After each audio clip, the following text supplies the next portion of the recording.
Dan ciri-ciri daripada doa itu mustajab idza utliqal lisan, jika lisan ini dibuat lancar. Utliqa itu dimulai dari kolbu kita yang mulai lepas, disebut khatir rabbani. Ada bisikan di dalam kolbu, Allah lah yang membisikkan lewat ruh menyampaikan ke dalam kolbu bahwa mintalah ini. Jadi meminta itu yang sudah pasti.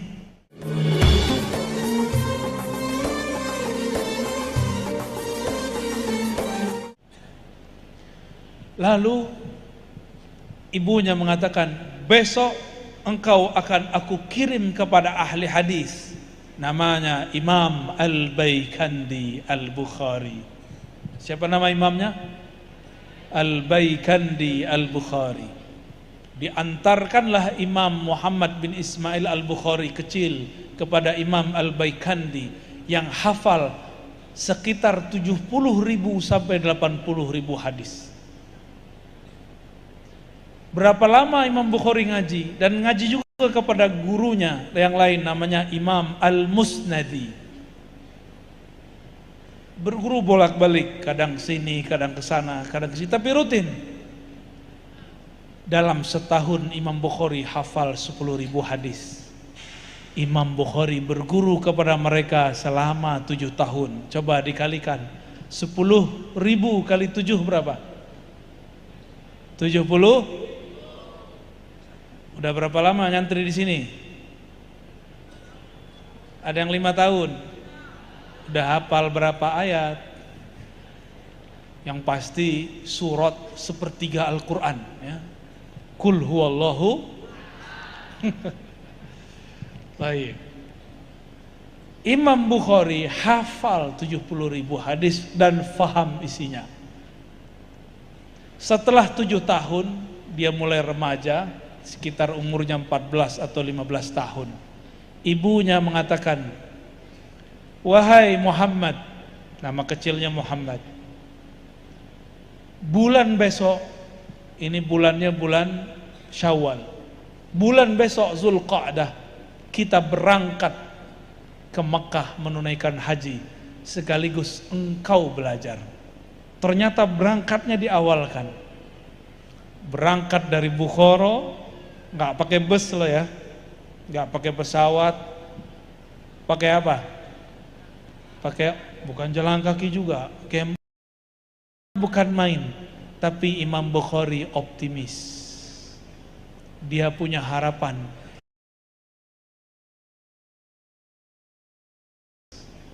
Dia punya harapan. Dia mendengar di Mekah masih hidup seorang murid dari Imam Syafi'i, namanya Al-Imam Abdullah ibn Zubair. Siapa nama imamnya? Abdullah bin Zubair. Diperkirakan wafatnya tahun 220 Hijriah. Ketemunya sebelum tahun 220. Imam Bukhari berharap bertemu murid Imam Syafi'i. Setiap mampir di suatu kota, ya, dari Bukhara turun ke Persia, Naisapur, Baghdad, sampai kemudian kepada Makkah, adalah sekitar 2,5 bulan atau 2 bulan. Jadi dari Syawal Zulqa'dah pas musim haji. Tahu nggak kalian hadis apa yang didengar Imam Bukhari di sana? Hadis yang mungkin adinda para santri ini meremehkannya. Apa hadisnya? Hadis innamal a'malu bin niyyah. Imam Bukhari mau dapat hadis ini 2 bulan perjalanan. Cuma mau dapat hadis ini dari murid Imam Syafi'i bernama Abdullah bin Zubair. Jadi satu hadis didapatkan 2 bulan. Adinda santri ini dalam sehari berapa ilmu? Banyak atau sedikit? Banyak, ya. Perlu naik onta enggak? Tapi karena saking banyak ilmu kurang beramal. Imam Bukhari sedikit mendapatkan hadis tapi banyak amalnya. Maka beliau abadikan kisah beliau berjalan ke Mekah, naik onta ke Mekah, anak yatim. Dia tulislah kitab hadis Sahih Al-Bukhari, dan hadis pertamanya innamal a'malu bin niyyat. Ternyata Abdullah bin Zubair tidak dengar sendiri, dia juga mendengarkan dari gurunya Sufyan bin Uyainah. Waktu dulu dibawa oleh Imam Bukhari, oleh Imam Syafi'i. Imam Syafi'i itu punya orang-orang khidmah, yang khidmah kepada beliau namanya Abdullah bin Zubair, yang bawain kitabnya, yang rapiin sendalnya, yang nyediain makannya. Ini Abdullah bin Zubair. Maka di mana Imam Syafi'i berguru, Imam Abdullah bin Zubair juga ikut berguru. Ini untungnya orang khidmah. Ini untungnya orang berkhidmah. Orang pinter aja nggak cukup, dia harus khidmah. Orang pinter nggak khidmah jadi sombong. Maka berkhidmah ini bisa menghancurkan kesombongan. Ya. Jadi ketika adik-adik ini diminta oleh pesantren berkhidmah, itu bukan untuk pesantren, tapi untuk kita. Ya, jangan merasa dapat beban. Khidmah itu jangan nunggu tamat, dimulai dari sekarang. Terlihat ada satu sampah, ambil, pindahkan ke tong sampah, itu sudah khidmah. Ada rumput di depan majelis, di depan sekolah, di depan kelas, cabut, itu sudah khidmah. Jadi khidmah itu bukan hanya ngerapiin sendal guru, tapi juga membuat pandangan guru tidak rusak ketika ada sampah. Inilah keberkahan Abdullah bin Zubair.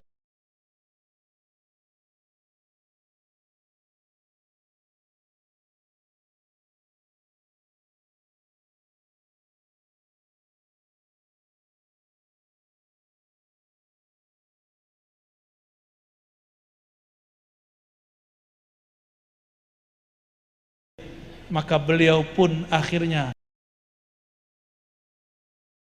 masa masih punya ayah, masih punya ibu, pengennya pulang ke rumah mulu.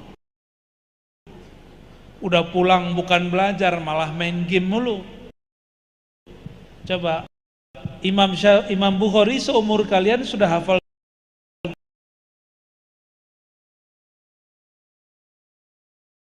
70.000 hadis. Kalian seumur ini gimana? Arba'in aja susah ya? Ya. Dan bisa dibayangkan di luar sana ada orang-orang seumur kalian masih sibuk main game. Bener? Masih sibuk pacaran. Masih sibuk YouTubean. Nanti mau jadi apa itu? Karakternya tidak apa, kalau jadi gamer mungkin, tapi karakter dia nanti jadi apa? Itu baru satu kisah. Kisah siapa? Ada murid Imam Bukhari, namanya Ibnu Khuzaimah. Siapa namanya? Ini cerita orang optimis. Saya baru dapat judulnya waktu di mobil ya. Ya, kita ceritakan saja pengalaman saya termotivasi oleh imam-imam ini. Imam Ibnu Khuzaimah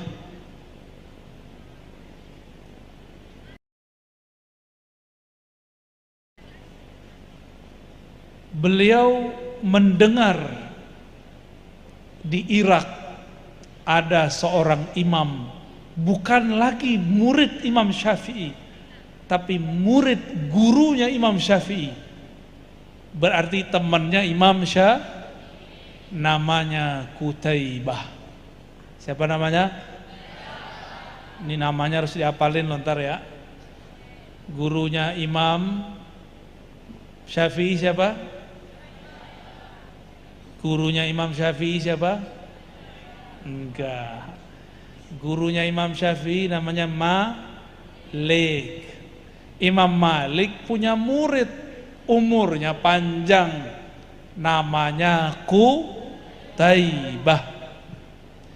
Imam Qutaibah ini didatangi oleh Ibnu Hibban remaja, ya seumuran kalian inilah, umur-umur masih remaja, masih galau. Orang sibuk main-main, nge-game, dia sibuk cari guru. Berarti dia nggak nyantri juga, karena nggak ada pesantren zaman itu. Dulu santri itu ngalong semua. Dicarilah guru namanya Qutaibah.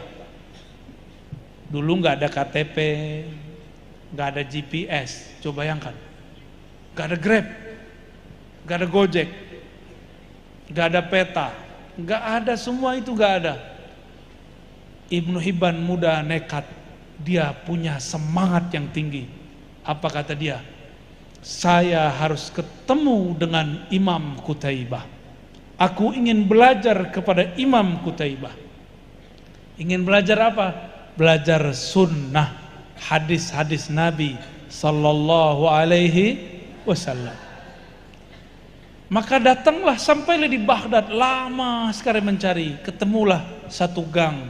Ternyata itu gang rumah Imam Qutaibah.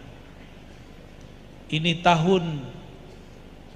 adalah tahun 240 Hijriah. Tahun berapa? Pusing nggak nyebut angka?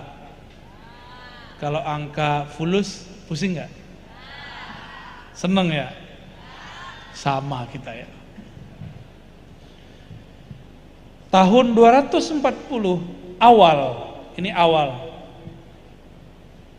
Imam Ibnu Hibban mengetuk pintu rumah Qutaibah.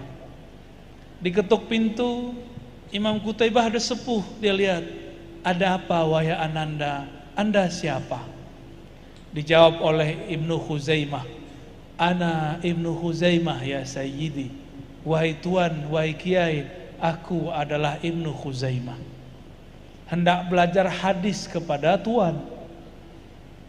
Dilihat mukanya masih culun, tahu culun? Orang Arab tuh kalau belum berjenggot itu belum dewasa ya. Tapi kalau orang kita jenggotnya dicukur. Orang Arab sekarang juga jenggotnya dicukur. Zaman sudah berubah. Yang masih manyangin masih banyak. Apa kata Imam Qutaibah? Kata Imam Qutaibah, ada satu syarat engkau berguru kepadaku. Bertanyalah Imam Ibnu Khuzaimah, apa itu wahai Tuan? Aku akan lakukan. Coba dengarkan. Imam Qutaibah mengatakan, Iqra'ul Quran. Iqra' bahasa Arab itu artinya ihfazil Quran. Kumpulkan Quran lalu hafalkan. Itu arti Iqra' di lafaz ini. Wala ta'ti ilayya illa ba'da ma qara'tal Quran kullah. Jangan datang ke hadiratku, jangan datang ke majelisku kecuali engkau sudah hafal semua Al-Quran.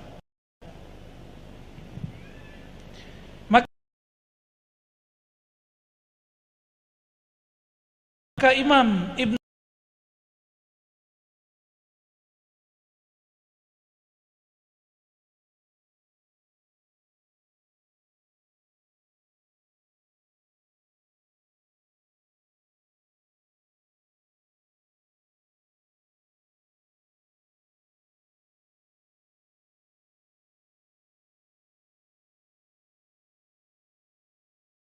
Khuzaimah semangat, besok dia cari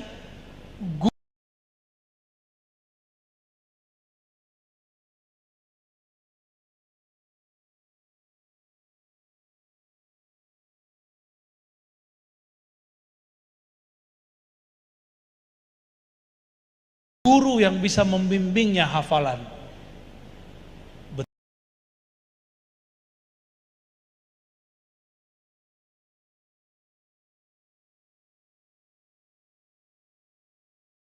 Betul, dia menghafal tidak sampai 6 bulan sudah khatam. Ya, ada beberapa orang diberikan Allah kemampuan menghafal Quran 6 bulan. Itu sudah paling cepat.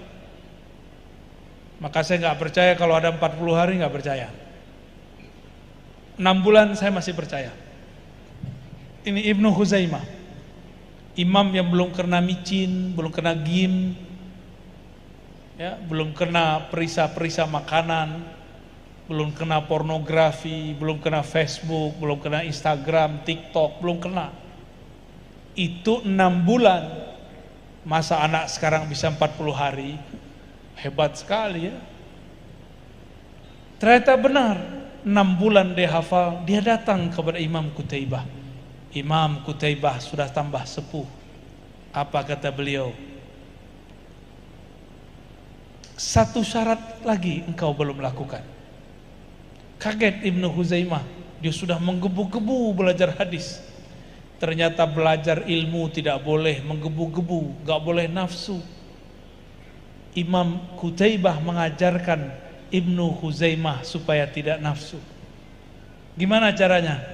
Beliau mengatakan, Iqra'il Qur'an fi khatmah wahidah, fi raq'ah wahidah.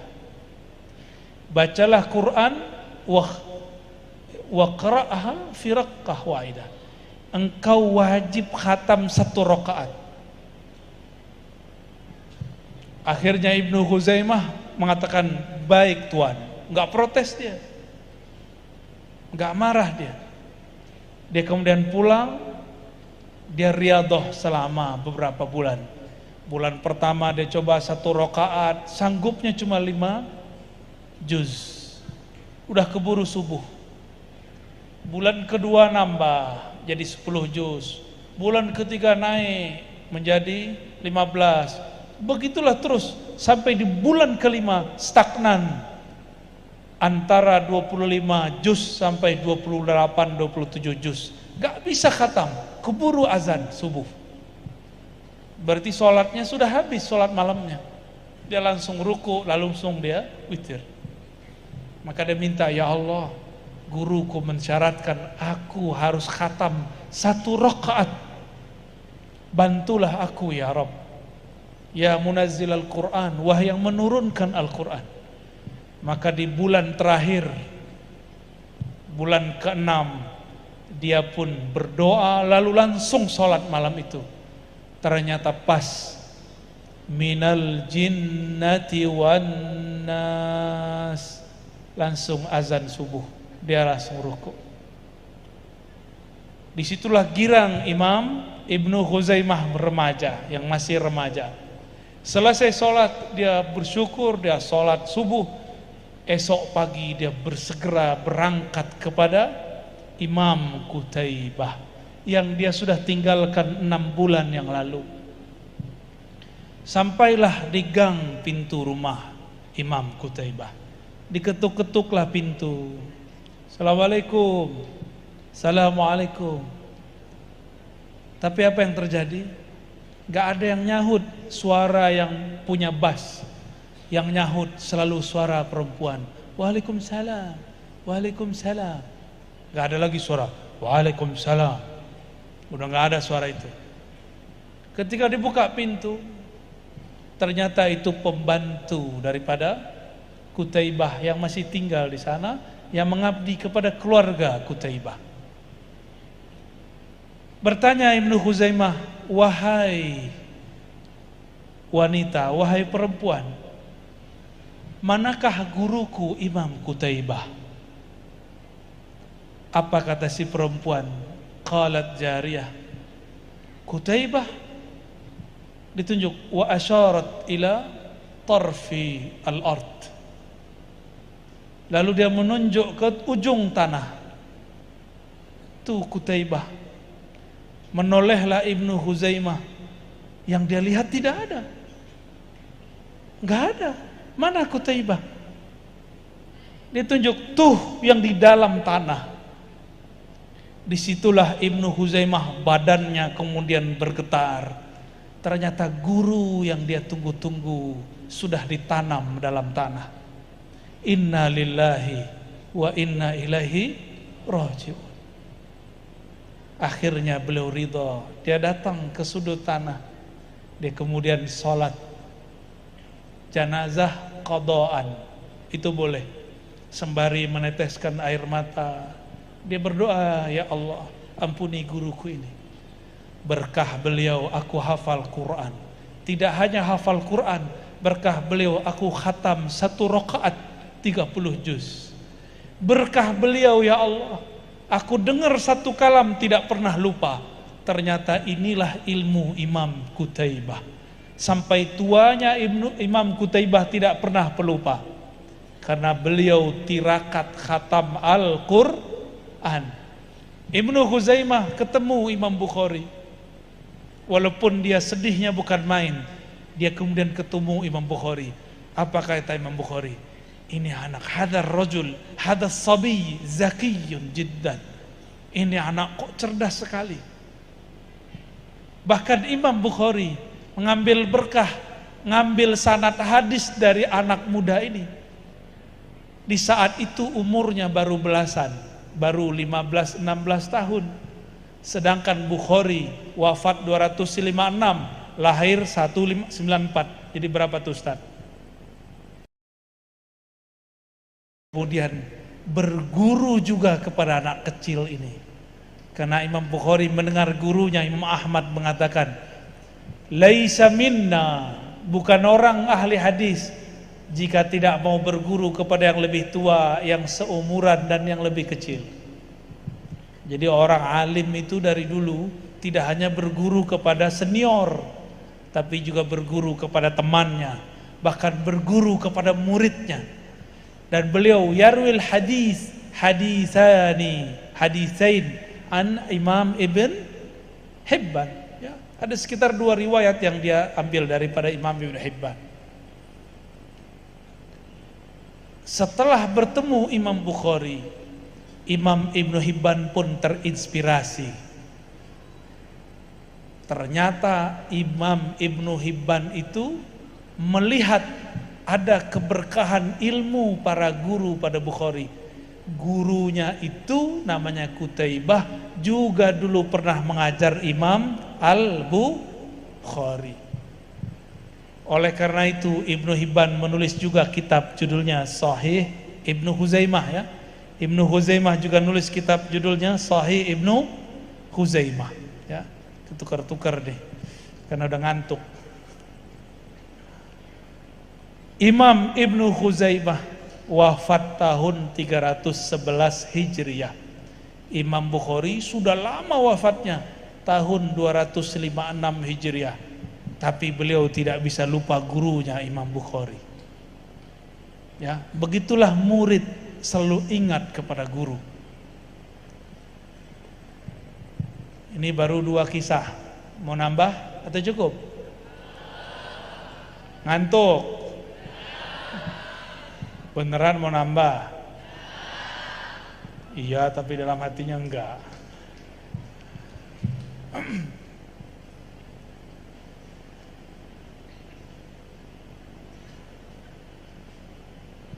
Dulu ada lagi seorang syekh yang semasa dengan Syekhana Khalil, namanya Syekh Ahmad Khatib. Dia orang Minangkabau, hafalannya lemah. Orang Sumatera, hafalannya lemah. Ya, kalau tadi Ustadz katanya dhaif fi ilmil hisab, tapi suka ngisab ya? Enggak. Waduh, antum dhaifnya 2 kali dong. Afwan ya Ustadz ya. Ahmad Khatib bertemu dengan syekh dari Makkah, namanya Syekh Utsman Bakri. Syekh siapa? Bakri, bukan Umar Bakri ya. Syekh Utsman Bakri datang ke Sumatera Barat, ke Sumatera, ke Minangkabau. Lalu beliau meminta kepada ayah Syekh Ahmad Khatib untuk mungut anaknya, tolong izinkan aku bawa anakmu ke Mekah. Kata ayahnya, anak saya hafalannya lemah, susah. Gak apa-apa, saya tanggung. Maka dibawalah ke Mekah. Bergurulah beliau kepada Utsman al-Bakri. Tapi umur ternyata di tangan Allah. Utsman al-Bakri tufiya wa balagat manah. Sampailah umurnya, dia wafat. Maka diserahkan pengajarannya kepada adiknya, kepada saudaranya, ya, Abu Bakar Syata atau Bakri Syata. Jadi tadi namanya Utsman Bakri Syata, yang ini Abu Bakar Syata. Dididiklah, ternyata anak-anak itu, santri itu kalau lemah di satu bidang, dia kuat di bidang lain. Pasti Ustadz ada kuat di bidang tertentu, ya. Salah satunya bisa duduk samping saya. Berarti dia kuat juga dia. Biasanya yang duduk di samping itu gemeteran dulu, ya. Udah gempa dulu. Kita kira ada gempa dari mana, ya. Ternyata badan kita yang gemeteran. Berarti ada kekuatan lain. Syekh Bakri Syata kemudian mengambil alih Syekh Ahmad Khatib muda. Dididiknya untuk memahami persoalan fikih, bahsul masail kata orang sekarang. Ternyata Ahmad Khatib muda suka cari-cari masalah, bahsul masail, benar ya? Ini pada suka cari masalah nggak? Namanya apa? Bahsul. Jadi kita ini suka cari-cari, masalahnya belum terjadi udah dicari-cari duluan. Bahsul masail.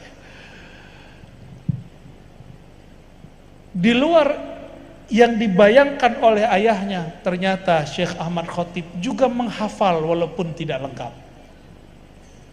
Tapi hafalannya bagus. Suatu kali dia dibawa oleh gurunya dan oleh ayah angkatnya di Mekah untuk bertamu kepada Syarif Mekah. Syarif Mekah itu bupati lah, ya, bupati di Mekah. Syarif Mekah ini mimpin sholat, ternyata bacaannya salah. Yang di belakang ada anak kecil, langsung nyahut, meluruskan bacaan Syarif Mekah. Dan dia senang, bacaannya terbantu. Selesailah sholat, ditanya, siapa yang tadi membereskan, meluruskan bacaanku? Menunjuklah orang-orang kepada Ahmad Khatib masih muda.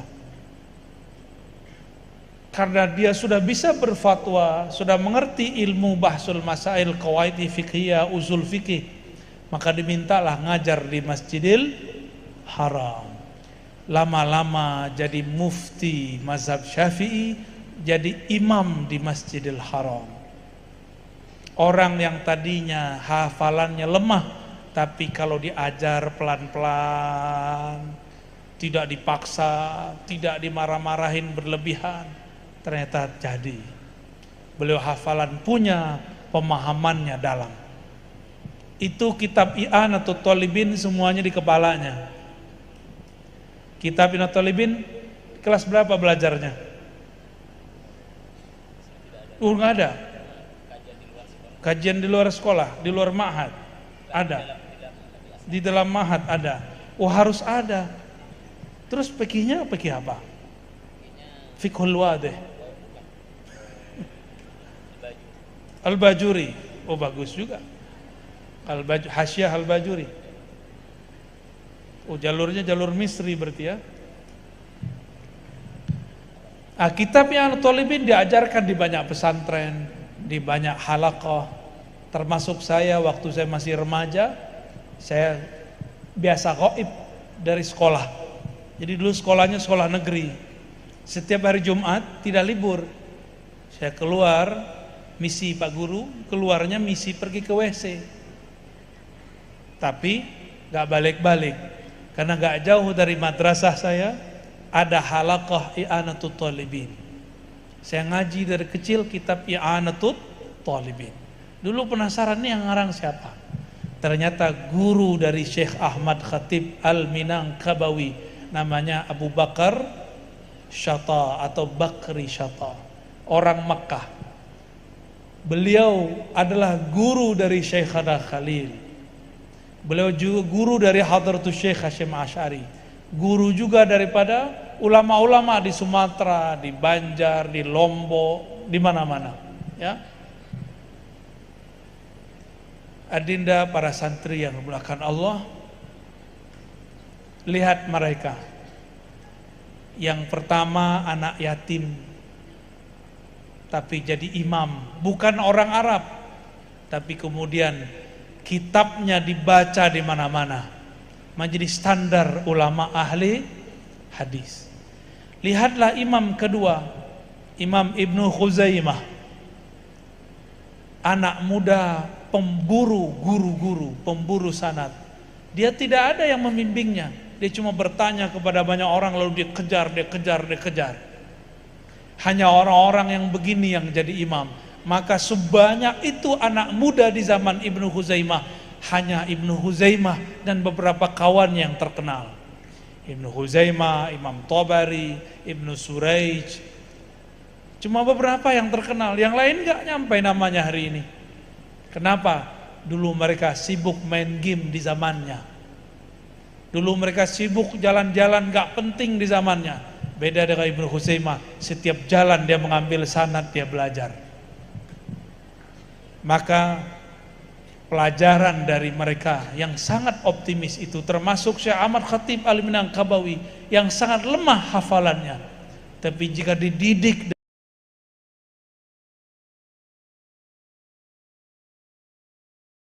dengan baik, semuanya berujung baik. Inilah barangkali terjemahan saya tentang optimis.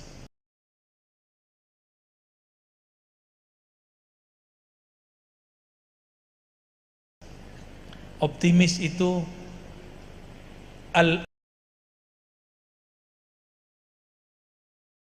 optimis huwa. Boleh nggak begitu bahasa Arabnya? Al-optimis huwa husnuzan billah wathiqatun nafs wa adamul kunuti min rauhillah. Coba diterjemah. Pertama apa? Husnuzan billah, berbaik sangka kepada Allah. Yang kedua, siqatu bin nafs. Yang ketiga, adamul qunut min rauhillah, tidak pernah putus asa dari rahmat Allah, tidak pernah patah semangat, himmahnya tinggi, ya.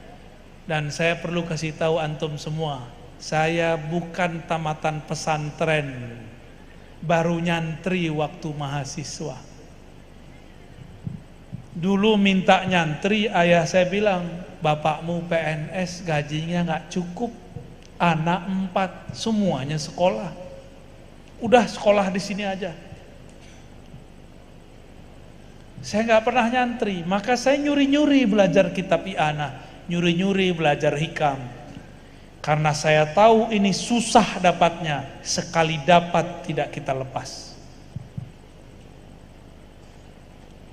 Tapi betapa tidak bersyukurnya seorang santri hidup di pesantren, gurunya mahir, bisa berbahasa Arab, jago kitab gundul, tapi santrinya leyeh-leyeh, santai-santai, santrinya nggak semangat.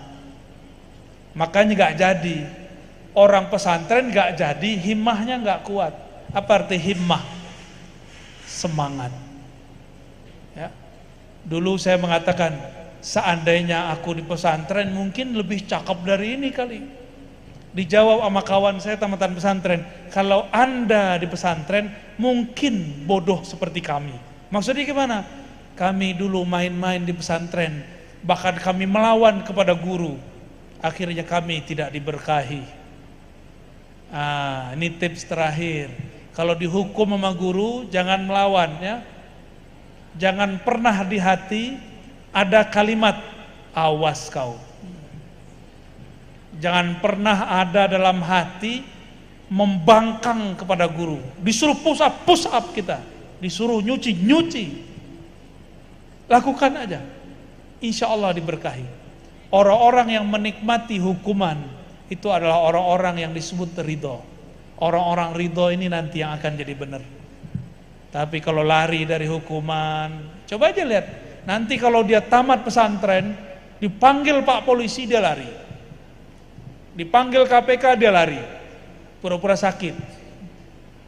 Jadi pejabat atau pura-pura sakit. Berarti dulu kalau dia pernah nyantri, disuruh dihukum, pura-pura sakit perut, biar masuk UKS. Ada yang begitu gak?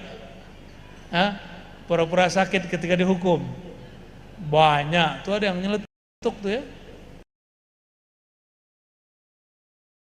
Itu dari hati, itu benar. Baik adidas santri yang dimuliakan Allah,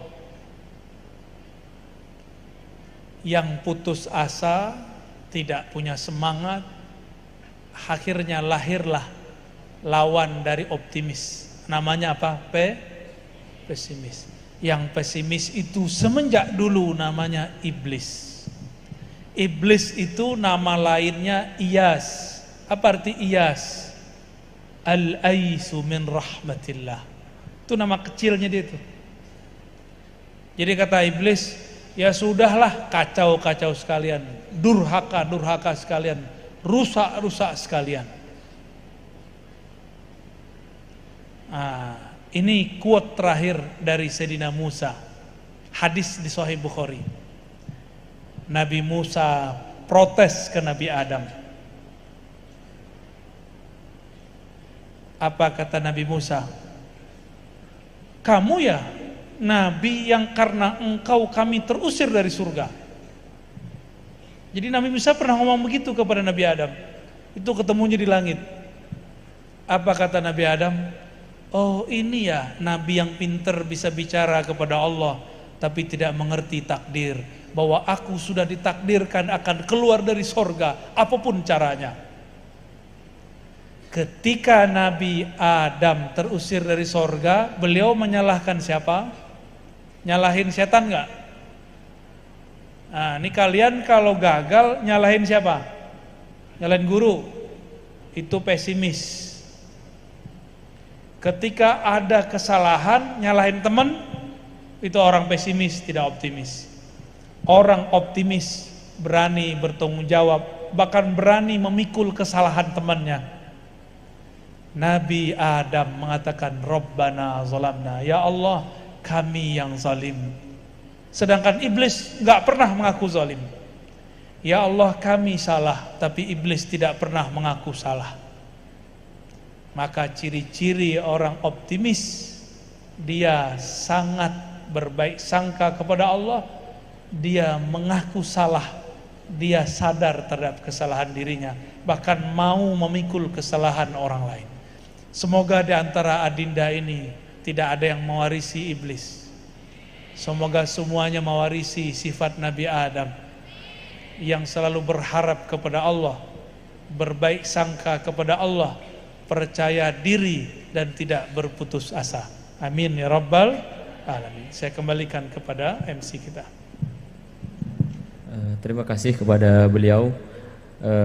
Ternyata alhamdulillah dengan tanpa terasa melalui penyampaian lewat kisah-kisah yang disampaikan oleh beliau, maka nilai-nilai dari optimisme sudah masuk ke dalam diri kita.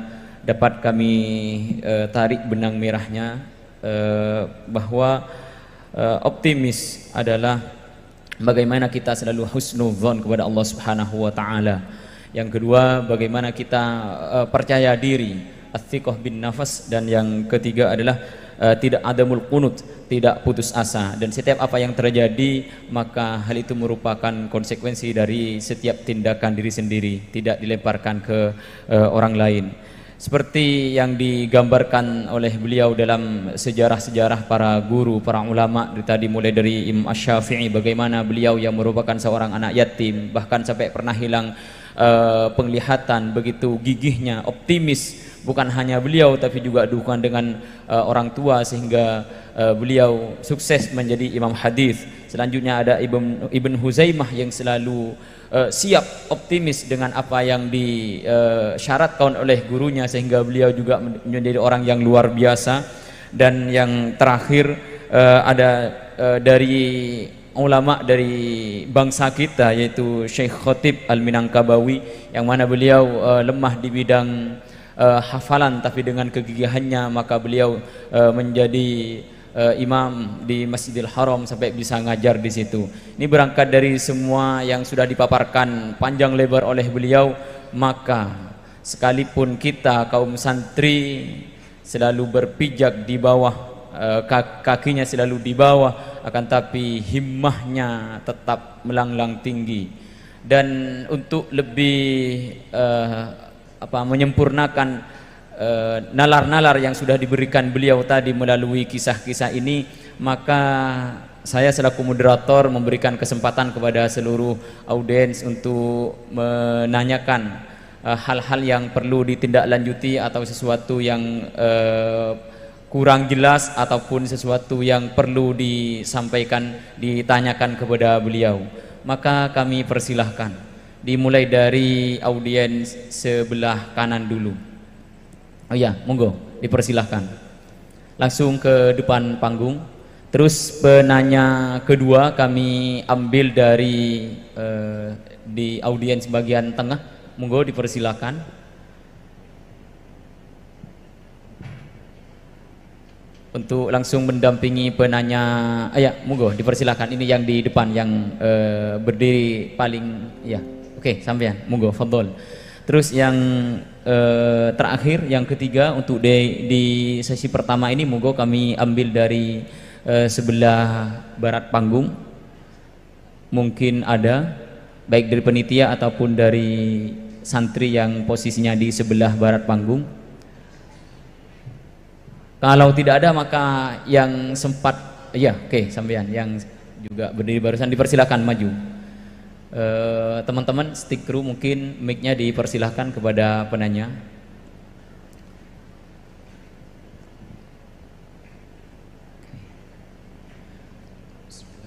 Assalamualaikum warahmatullahi wabarakatuh. Waalaikumsalam warahmatullahi wabarakatuh. Nama saya Zaini dari Ikaba Kokob Bangkalan. Zaini. Satu pertanyaan buat Buya yang terhormat. Mohon penjelasan tentang korelasi antara doa, sunatullah, dan kerja keras. Bagaimana cara mengkolaborasi ketiganya dalam bingkai optimisme?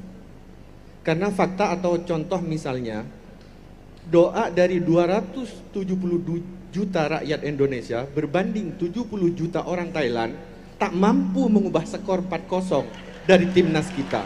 Sekian, terima kasih. Assalamualaikum warahmatullahi wabarakatuh. Waalaikumsalam warahmatullahi wabarakatuh. Untuk penanya yang kedua dipersilakan. Tidak optimis dengan the power of doa dipertanyakan. Monggo langsung. Assalamualaikum warahmatullahi wabarakatuh. Waalaikumsalam warahmatullahi wabarakatuh. Perkenalkan, nama saya Mahfud Zayadi. Baik, langsung saya Buya. Yang saya pertanyakan di sini adalah, tadi Buya menjelaskan tentang Syiah. Yang saya pertanyakan di sini adalah, mengapa dari kaum Syiah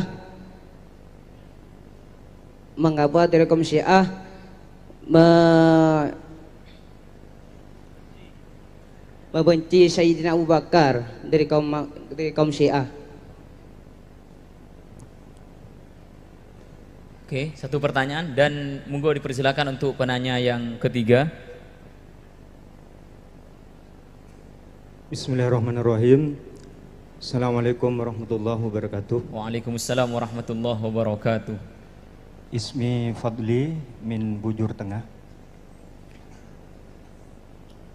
Terhormat Abuya, sebelum bertanya khususnya untuk panitia, apa boleh saya suan pada beliau? Karena jujur pribadi sangat mengagumi beliau. Kalau diizinkan, mungkin karena keterbatasan waktu, mungkin nanti kesempatan di bawahnya. Langsung ke pertanyaan. ya, terima kasih. Bismillahirrahmanirrahim. Dari 3 kisah yang diceritakan beliau tadi, pertama yang saya tanyakan, karena di zaman sekarang sudah krisis moral,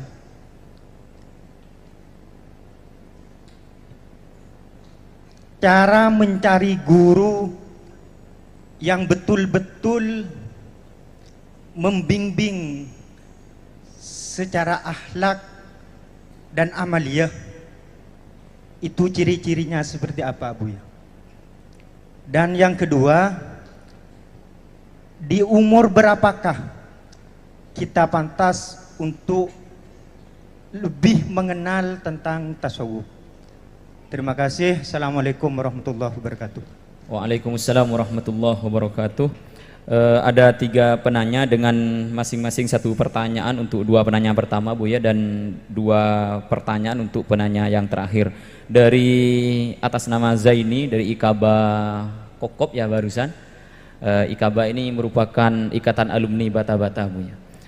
Dari Kecamatan Kokop, tentang korelasi antara doa, takdir dan kenyataan. لا يسمى الدعاء إلا إذا وافق بين الداعي والمدعو. Tidak disebut doa. Doa itu kan manggil. Kalau tidak ada muwafaqah, koneksi antara yang meminta dengan yang diminta, doa sih, ya Allah ya Allah, tapi nggak ada rasa koneksi kepada Allah. Mintanya ke tembok, ya. Bayangin batu bata segi 4, ini nggak koneksi kepada Allah. Karena jaminannya dalam hadis Imam Tirmizi jelas, innallaha, sesungguhnya Allah, la yujibu, tidak menjawab, mengijabah doa min qalbin ghafil, dari kolbu yang lalai. Ya, lagi main bola, kolbunya koneksi ke Allah atau lalai? Jangan-jangan sholat aja nggak jelas tuh, ya. Nonton bolanya pakai bismillah nggak tuh? Yakin nggak 270 juta orang berdoa? Saya nggak ikut doa, karena saya tahu ini bakal kalah. Saya nggak ikut doa. Malu kita meminta sesuatu yang Allah menginginkan berbeda. Namanya nggak ridho. Dan ciri-ciri daripada doa itu mustajab, idza utliqal lisan, jika lisan ini dibuat lancar. Utliqa itu dimulai dari kolbu kita yang mulai lepas, disebut khatir rabbani. Ada bisikan di dalam kolbu, Allah lah yang membisikkan lewat ruh menyampaikan ke dalam kolbu bahwa mintalah ini. Jadi meminta itu yang sudah pasti. Lalu apa hubungannya takdir dengan doa dan kerja keras? Takdir itu bahasa Arab, artinya ukuran. takdir itu ada 3 macam. Ada takdir alam khalqiyah, itu di Lauh Mahfuz, dikeluarkan dari kalam kun, tumbuhnya dari 2 sifat kudrah dan iradah Allah. Innama amruhu idza arada syai'an ayyakula lahu kun fayakun. Itu kudrah iradah adanya di alam khalqiyah, alam penciptaan. Kita ini puncaknya ada di Lauh Mahfuz, dan itu sudah kering, gak bisa dirubah. Terus ada takdir arsyah namanya, takdir arash. Kalau Lauh Mahfuz itu cuma di atas langit, di bawah arash. Arsullah itu disebutkan Ar-Rahman alal arsy istawa. Allah yang Maha Rahman istawa. Istawa itu kalau secara harfiah merata-rata, bukan membata-bata ya. Bata artinya apa? Batu. Oh gitu. Berarti beda dengan rata ya. Istawa, Allah itu rahmannya merata pada alam semesta. Boleh juga disebut dengan takdir rahmaniyah. Takdir apa? Takdir rahmaniyah ini kalau kata ahli ma'rifat disebut jaiznya Allah. Allah mentakdirkan bukan dengan ukuran kudrah iradah, bukan ukuran pahala, siksa, tapi ukurannya sayang. Contohnya Imam Bukhari tadi itu dapat takdir namanya takdir rahmaniyah. Harusnya dia buta, gak bisa, tapi Allah geser takdirnya kepada takdir rahmaniyah. Ada lagi takdir, saya gak boleh sebut istilahnya ya, tapi boleh disebut takdir qadimiyah, takdir qadimnya Allah. Itu hanya Allah yang tahu. Jadi apa hubungannya? Mungkin di takdir Lauh Mahfuz ini tidak bisa dirubah. Cuma kita kan gak beralih kepada takdir yang kedua, takdir rahmaniyah. Akhirnya tetap saja, berapa orang tadi yang doa? 200 bro? Masa sih sebanyak itu yang doa?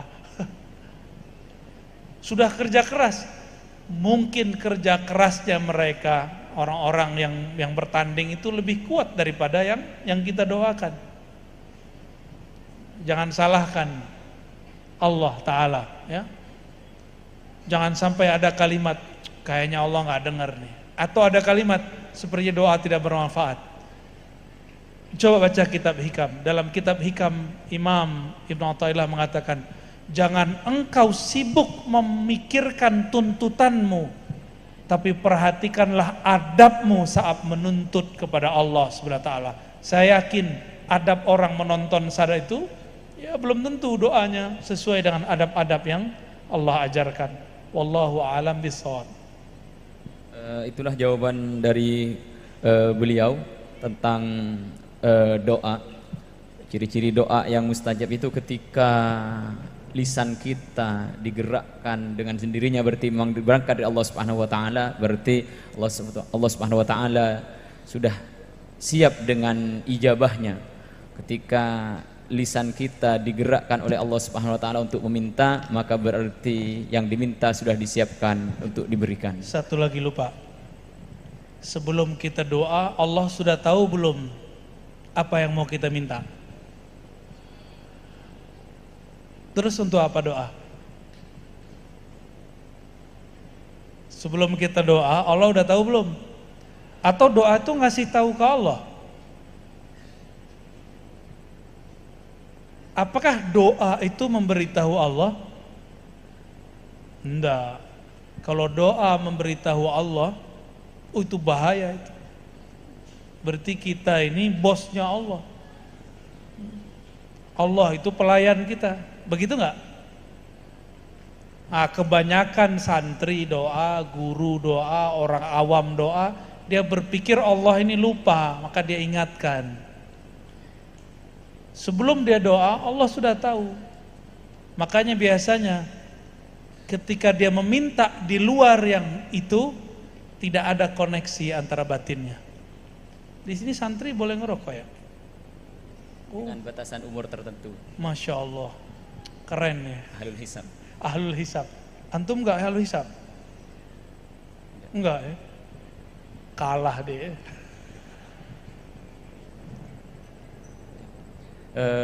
Dan doa minoritas juga belum tentu lebih lemah daripada doa mayoritas seperti yang disampaikan barusan. Apalagi orang yang lebih banyak berdoa, ternyata kekuatan doanya itu masih lebih dikalahkan oleh kekuatan doa yang lebih sedikit. Dan mungkin lebih jauh lagi Bu ya, apa mungkin ada ijabah ammah, ijabah khassah gitu dalam doa? Tergantung takdir tadi.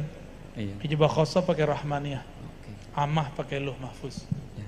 Jadi tidak ada yang salah dengan doa kita, dan sebagian yang ikut berdoa untuk memenangkan Indonesia itu saya.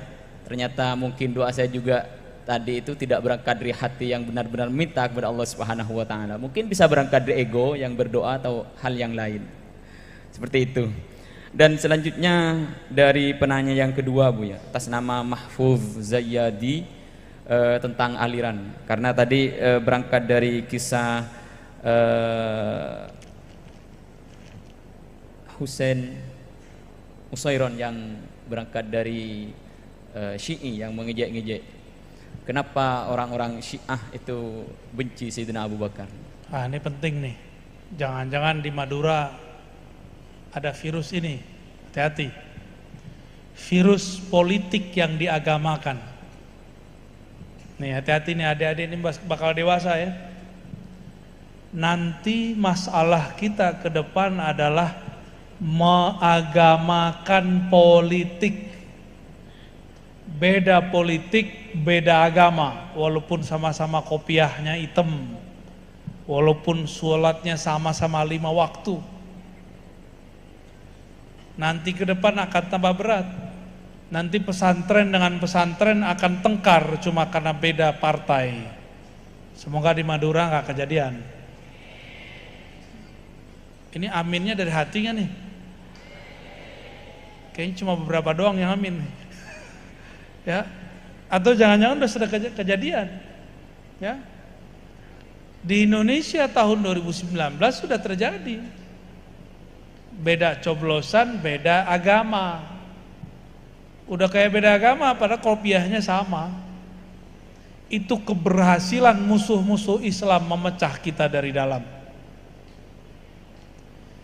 Syiah itu ketika calonnya tidak menjadi khalifah, yaitu Sayyidina Ali karamallahu wajhah, justru mundur menjadi khalifah keempat, maka mereka kemudian menyalahkan Abu Bakar As-Siddiq dan mengatakan Sayyidina Abu Bakar As-Siddiq perampas. Mengatakan Sayyidina Abu Bakar As-Siddiq itu memanfaatkan situasi kesedihan Ahlul Bait. Lagi sedih Rasulullah wafat, lalu diambil alih oleh Abu Bakar. Jadi mereka menuduh Sayyidina Abu Bakar. Lalu mereka benci sekali kepada Sayyidina Umar. Tapi mereka bingung dengan Sayyidina Utsman. Kenapa? Sayyidina Utsman ini istrinya 2, itu semuanya anak Rasulullah sallallahu alaihi wasallam. Sedangkan Sayyidina Ali istrinya 1 dari anak Rasulullah, selebihnya bukan dari anak Rasulullah sallallahu alaihi wasallam. Kalau ukur-ukur siapa yang lebih mulia karena istrinya banyak, maka lebih mulia Sayyidina Utsman karena 2 istrinya putri Rasulullah sallallahu alaihi wasallam. Jadi mereka kemudian sakit hati kepada kelompok pendukung Abu Bakar, maka mereka mencaci Abu Bakar. Syiah ini disebut dengan Syiah Rafidah. Ada Syiah yang enggak Rafidah seperti Zaidiyah, itu ada di Yaman. Mereka cuma mengatakan Sayyidina Ali afdal min Utsman. Itu tidak masalah. Disebut dengan tasyayyu' Mahmud, tasyayyu' yang masih terpuji. Dan itu tidak masalah karena di Quran tidak disebutkan bahwa Ali atau Utsman salah satunya lebih mulia. Kelompok Mu'tazilah, ini 3 kelompok ini mengagamakan politik. Kita Ahlus Sunnah wal Jamaah tidak pernah mengagamakan politik. Tapi agama ini tidak boleh lepas dari politik. Ya, wallahu a'lam bis-shawab. Jadi jawabannya berangkat dari tidak husnudzonnya, karena kekecewaan yang dialami oleh mereka dilemparkan kepada Sayyidina Abu Bakar sehingga timbullah kebencian kepada Sayyidina Abu Bakar. Ini lagi-lagi seperti yang diungkapkan oleh beliau tadi, ciri-ciri orang pesimis. Selanjutnya penanya yang ketiga Buya, atas nama Fadli dari Bucur Tengah, dengan 2 pertanyaan. Yang pertama, cara mencari guru yang benar-benar membimbing kita dan menuntun kita menuju Allah Subhanahu wa taala. Terus pertanyaan yang kedua, batasan umur untuk mendalami tasawuf. Qala an-nabiy sallallahu alaihi wasallam, ma khaba man istakhara wa la nadima man istasyara. Tidaklah rugi orang yang istikharah, tidaklah menyesal orang yang bermusyawarah. Maka carilah guru dengan beristikharah berkali-kali. Istikharah artinya meminta supaya Allah lah yang memilihkan, bukan kita yang memilih. Muncul di YouTube, muncul di Facebook, wah ini guruku, belum tentu cocok. Istikharah lagi, siapa tahu ada guru yang lebih cocok. Termasuk memilih pesantren. Ya, termasuk memilih pesantren harus istikharah, apalagi nanti kuliah, apalagi nanti cari mursyid. Karena mursyid, guru rohani, tidak hanya untuk sekolah, tidak hanya untuk kuliah, tapi sampai nanti ke akhirat diperlukan. Maka bermusyawarahlah dengan orang-orang ahlinya, jangan tanya ke yang bukan ahli. Itu kalau di Jakarta, di Bogor, itu ada ustadz nggak ngerti tasawuf, ditanya orang, apa menurut engkau wahai ustadz, tasawuf itu apa? Jawaban dia, zindiq. Dia nggak ngerti. Yang orang ini nanya, bertanya kepada yang nggak ngerti. Sama-sama jahil wa jahil. Jahil tambah orang jahil gimana? Jahilani, 2 orang jahil. Kapan seseorang belajar tasawuf? Belajar tasawuf ini dibagi.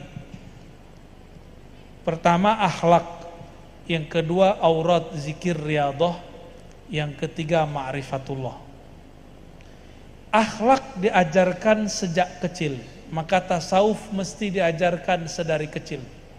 Jujur, gak boleh bohong, ya, nyontek.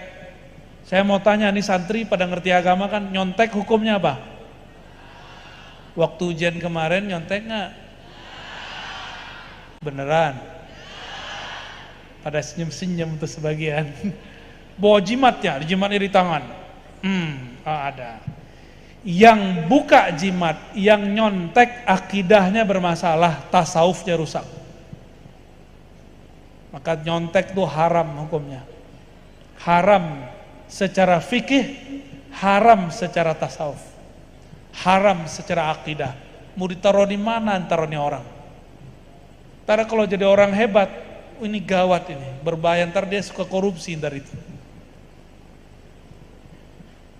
Ya, mulai semester besok sudah nggak ada lagi nyontek ya.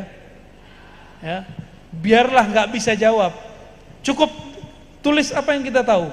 Selebihnya katakan la adri, udah selesai. Atau tulis ulang pertanyaannya, biar kelihatanmu ada usaha. Walaupun goalnya tetap kebanyakan mereka ya nggak nyambung. Kapan diajarkan tasawuf? Tasawuf akhlak wajib diajarkan sedari kecil. Yang kedua tadi apa? Aurat dan riyadhah, mujahadah, disebut dengan tasawuf nafsiyah. Tasawuf nafsiyah diajarkan kalau si anak sudah aqil baligh. Boleh mulai puasanya puasa riyadhah tuh boleh. Riyadhah tuh kayak latihan. Apa arti riyadhah? Orang yang ototnya besar itu dia latihan nggak? Ya, kalian nih bisa baca kitab, dulu nggak bisa karena berulang-ulang. Namanya riyadhah. Maka dalam belajar tasawuf juga ada riyadhah, diulang-ulang zikirnya, diulang-ulang puasanya, diulang-ulang bangun tahajudnya. Di sini tahajudnya jam berapa? Beneran? Ya. Sholat subuh maduhanya dijamak nggak? Jadi subhanallah. Kalau ada muslimat akhwat lagi lewat, si Banin lagi sholat duha, dia pakai kunut. Apa kata kesek akhwat? Wow, rajin sekali ini abang. Haza akhi salih yusalli duha bil kunut.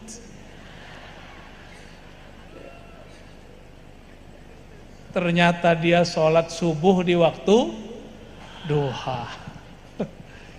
Itu ente cung. Baik. Jadi ini bagus untuk yang sudah aqil, untuk yang sudah apa? Aqil. Lalu ada namanya tasawuf ruhiyah. Tasawuf ruhiyah ini hanya salihun liman kana qalbuhu saliman. Orang yang kalbunya sudah salim. Dan itu enggak tergantung umur. Umur berapa aja. Yang penting kalbunya salim, maka ruhnya akan sanggup dan siap untuk menerima ma'rifatullah. Ya, sabar-sabarlah. Belajar tasawuf itu pelan-pelan. Saran saya kalau di pesantren mulai dari belajar akhlak. Ya. Jadi kita mulai dari kitab Bidayatul Hidayah, itu sudah cukup ya. Kemudian masuk ke Mukhtasar Ihya Ulumuddin. Jangan langsung Ihya, Mukhtasar dulu. Ya. Wallahu a'lam bishawab. Jadi untuk mencari guru maka tidak lepas dari istikharah atau minta pandangan kepada orang-orang yang lebih ahli dalam hal ini. Adapun untuk batasan umur mempelajari dan mendalami tasawuf maka tergantung tasawuf yang dijalani. Tasawuf berangkat dari akhlak, maka itu harus ditanamkan mulai sejak dini, berangkat lalu naik ke jenjang berikutnya yaitu tasawuf nafsiyah yang dimulai dengan wirid, zikir, riyadhah, itu dimulai dengan akil baligh, dan selanjutnya adalah tasawuf ruhiyah yang sudah nyampe pada ma'rifatullah. Ini hanya bisa dilakukan oleh orang-orang yang hatinya sudah salim, sudah bersih, sudah tidak ada hal-hal yang tidak baik kepada Allah ataupun kepada makhluk Allah Subhanahu wa taala. Dan itulah jawaban-jawaban luar biasa dari beliau terhadap pertanyaan-pertanyaan yang sudah diajukan, dan karena keterbatasan waktu sudah jam 10.59, jam 11 kurang semenit, sementara besok kita masih harus menjalankan aktivitas ngaji yang lain. Maka dengan berakhirnya penanya barusan, maka sesi tanya jawab juga kami cukupkan dan kami berikan kesempatan terakhir kepada beliau untuk memberikan statement closing. Monggo. Apa ya? Tentang optimis. Orang-orang hebat di dunia adalah orang-orang optimis. Itulah Sayyidul Optimisiyin, Sayyiduna Muhammad sallallahu alaihi wasallam ya. Beliau ketika diusir oleh orang Taif masih optimis dan mengatakan, ya Allah, barangkali keturunan mereka nanti beriman. Maka jadilah optimis. Orang optimis itu pasti pernah gagal. Selamat gagal sebelum kita menjadi sukses. Assalamualaikum warahmatullahi wabarakatuh. Waalaikumsalam warahmatullahi wabarakatuh. Kepada beliau kami sampaikan terima kasih. Semoga siraman ilmu